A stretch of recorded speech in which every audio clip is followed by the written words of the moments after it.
കർത്താവിനാൽ അനുഗ്രഹിക്കപ്പെട്ട മാതാപിതാക്കന്മാരെ, സഹോദരങ്ങളെ, കുഞ്ഞുങ്ങളെ, ഏവർക്കും കർത്തൃനാമത്തിൽ സ്നേഹവന്ദനം.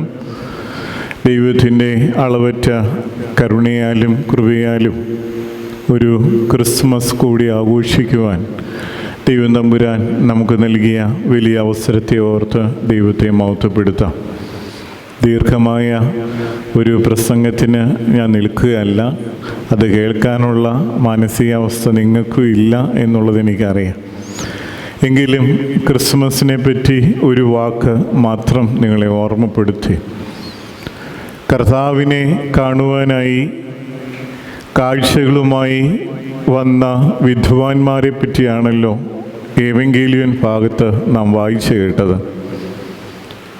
കർത്താവ് ജനിച്ച സമയത്ത് ആകാശത്ത് ഒരു നക്ഷത്രം കാണുകയും അതിനെ പിന്തുടർന്നുകൊണ്ട് അവരുടെ ശ്രേഷ്ഠമായ കാഴ്ചകൾ അർപ്പിക്കുവാൻ തക്കവണ്ണം ബേത്ലഹേമിലേക്കുള്ള യാത്രയിലാണ്. ഒരാദ്യം എത്തിച്ചേരുന്നത് രാജകൊട്ടാരത്തിലാണ്. ദൈവത്തിൻ്റെ പുത്രൻ ഒരുപക്ഷെങ്കിൽ രാജകൊട്ടാരത്തിലാകാം ജനിച്ചത് എന്ന പ്രതീക്ഷ കൊണ്ടാണ് അവരവിടെ എത്തിച്ചേരുന്നത്. അപ്പോൾ ഇത് കേൾക്കുമ്പോൾ ഹെറോദോസിന് വലിയ ആശങ്കകളും ആകുലതകളുമാണ്. കാരണം ഇങ്ങനെ ഒരാൾ ജനിച്ചിട്ടുണ്ടെങ്കിൽ തൻ്റെ അധികാരത്തിന്, തൻ്റെ സമ്പത്തിന്, തൻ്റെ സ്ഥാനങ്ങൾക്കൊക്കെ ഭാവിയിൽ ഒരു ഭീഷണിയാകാം എന്ന് അദ്ദേഹം കരുതിയിട്ടുണ്ട്. അതുകൊണ്ടാണ് കർത്താവിൻ്റെ കാലഘട്ടത്തിൽ ജനിച്ച അനേകം കുഞ്ഞുങ്ങളെ പ്രത്യേകാൽ അവരെ വധിക്കുവാനായിട്ട് ഉത്തരവിടുന്നതും. എന്നാൽ ഈ നക്ഷത്രത്തെ നോക്കി വിദ്വാൻമാർ കർത്താവിൻ്റെ ജനന സ്ഥലത്തെത്തുകയും അവരെ വണങ്ങുകയും വിശിഷ്ടമായത് ദൈവസന്നിധിയിൽ കാഴ്ചയെ അർപ്പിക്കുകയും ചെയ്തു. തുടർന്നുള്ള വാക്യം നിങ്ങൾ ശ്രദ്ധിച്ചിട്ടുണ്ടാവും. അവർക്ക് ദൈവത്തിൻ്റെ ദൂതൻ പ്രത്യക്ഷപ്പെട്ടു. അവർ കൊട്ടാരത്തിൽ നിന്ന് പോരുമ്പോൾ രാജാവ് അവരോട് പറഞ്ഞിരുന്നു, നിങ്ങൾ പോയി അന്വേഷിക്ക്, എവിടെയാണെന്ന് അറിഞ്ഞാൽ എന്നോട് പറയണം, എനിക്കും ചെന്ന് വന്ദിക്കാനാണ്.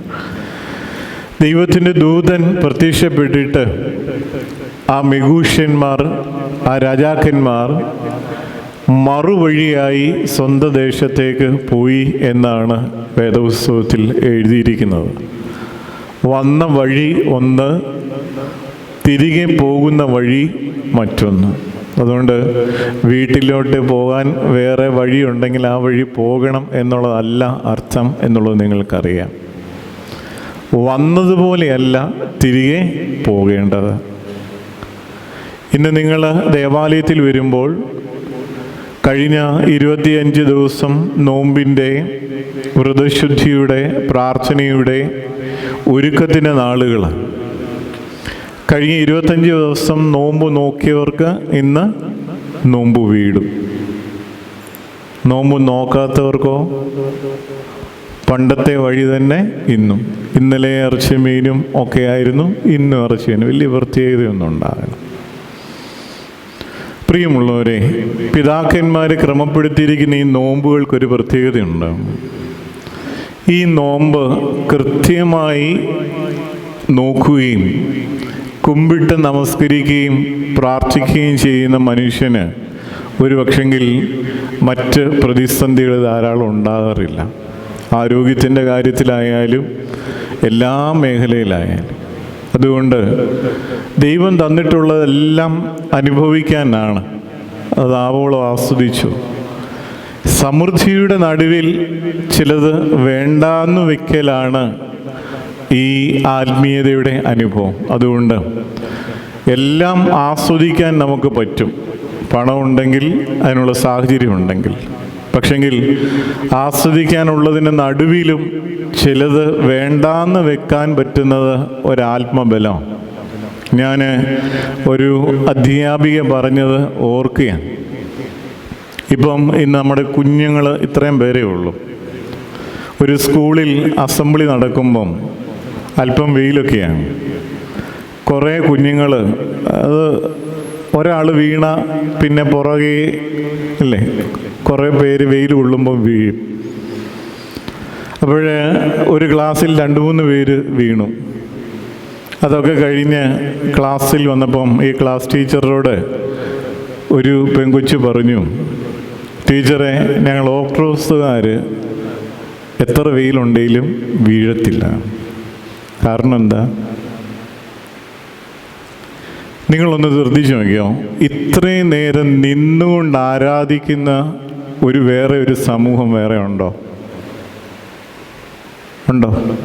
ഇല്ല. ഇത്രയും നേരം ഫാസ്റ്റിങ്ങോടെ ദീർഘമായ ശുശ്രൂഷകൾ അതിൽ ഭാഗമാവുന്ന ഒരു ആരാധന സമൂഹം ഇന്ന് വേറെയില്ല. ഇത്രയധികം കുമ്പിട്ട് പ്രാർത്ഥിക്കാനും നോമ്പ് നോക്കാനും സ്വന്തം ജീവിതത്തെ ക്രമപ്പെടുത്താനും വിൽപവർ തരുന്ന ഒരാത്മീയത വേറൊന്നുമില്ല. ഇത് അനുഷ്ഠിച്ചിട്ടുള്ളവർക്ക് അത് ബലം. അതുകൊണ്ടാണ് ഈ കുഞ്ഞു പറഞ്ഞത് അർത്ഥവത്താണ് അല്ലേ. നമ്മൾ പലയിടത്തും ചെല്ലുമ്പം ശാരീരികമായ അസ്വസ്ഥതകളൊക്കെ ഉള്ളവരിയ്ക്കുക, അതിന് മനസ്സിലാവും. കുഞ്ഞു പിള്ളേരെ കൊണ്ട് വരുന്നവരും ചിലപ്പോൾ അവരോട് കൂടെ ഇരിക്കേണ്ടി വരും. പക്ഷെങ്കിൽ ആരോഗ്യത്തോടുകൂടി ഇരിക്കുമ്പം ഈ ആരാധനയിലൊക്കെ തുടക്കം മുതൽ നമ്മുടെ കുഞ്ഞുങ്ങൾ പങ്കെടുക്കണമെന്ന് പറയുന്നത് അതുകൊണ്ടാണ്. നമുക്ക് നമ്മുടെ ഏറിയ മക്കളും ഒരു നേരം പട്ടിണി അടക്കാൻ അവർക്ക് പറ്റുമോ ഇന്ന്? ഒരു പക്ഷെങ്കിൽ ഇല്ലായ്മകളുടെ നടുവിൽ പല നേരം പട്ടിണി കിടന്നിട്ടുള്ള പ്രായമുള്ളവരുണ്ട്. പിതാക്കന്മാർ ആത്മീയതയോടുകൂടെ നമ്മെ പരിശീലിപ്പിക്കുന്നത് അതുകൂടിയാണ്. ഒന്നുമില്ലെങ്കിലും ജീവിക്കാൻ പറ്റും, ഈ ലോകത്തെ അതിജീവിക്കാൻ പറ്റും എന്നുള്ളതാണ്. ഒരു പക്ഷേ ഞാൻ ചിലപ്പോഴൊക്കെ ആലോചിച്ചിട്ടുണ്ട്, തമിഴ്നാടുകാരും ആന്ധ്രാക്കാരും ഇനി വിചാരിക്കുക കൃഷി ചെയ്യുന്നില്ല, നമുക്കുള്ളത് കൃഷി ചെയ്താൽ മതി. എന്തു ചെയ്യും? കുറച്ച് കൃഷിയൊക്കെ ഉള്ളത് കൊണ്ട് നമ്മൾ കുറച്ച് ദിവസം ഉണ്ണും. പിന്നെ എന്തു ചെയ്യും? വിശന്നാൽ, ദാഹിച്ചാൽ.